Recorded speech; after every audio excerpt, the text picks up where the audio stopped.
Ole, tun tum chu idol top te mi pakhathi kan ri ek velok te ang kar ek cha tat achan chu oike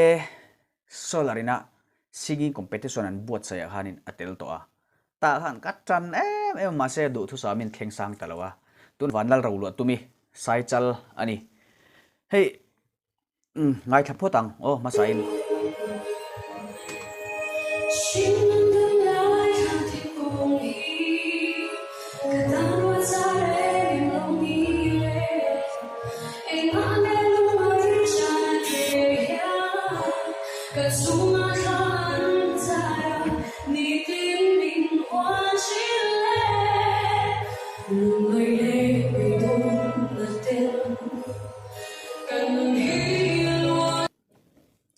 hey a obon zia hi opera singer kan tiang type lek lek hi ni tiang lampang poisa sela athiam mutin karing a o chak thasi a ala thana fu lo mai han tiam chi kha a om ve lo chan chu o chak tha azai tha a zo va in a o hian a zo va zela ni a hla sak reng reng hi chu wang chuanin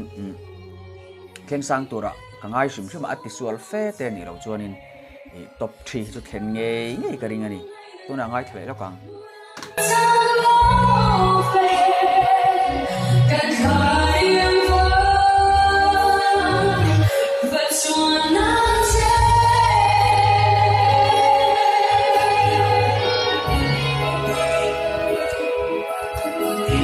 alle peka hin enge asak don ka shirawa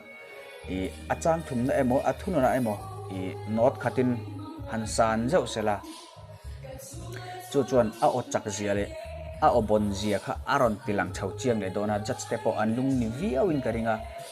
mi pui te beng po afa karinga chu tuna azan khatna zai zinga ngat phe chuan azai thalu tuk azai thaber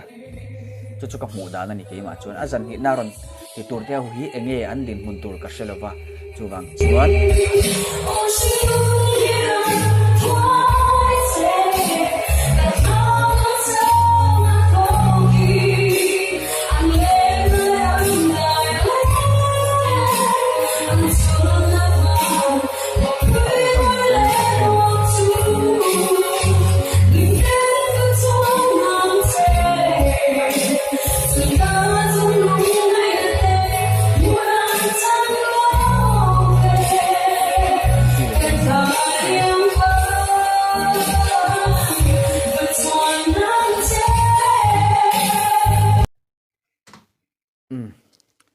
tun tumatan chuan tichin khani phot sela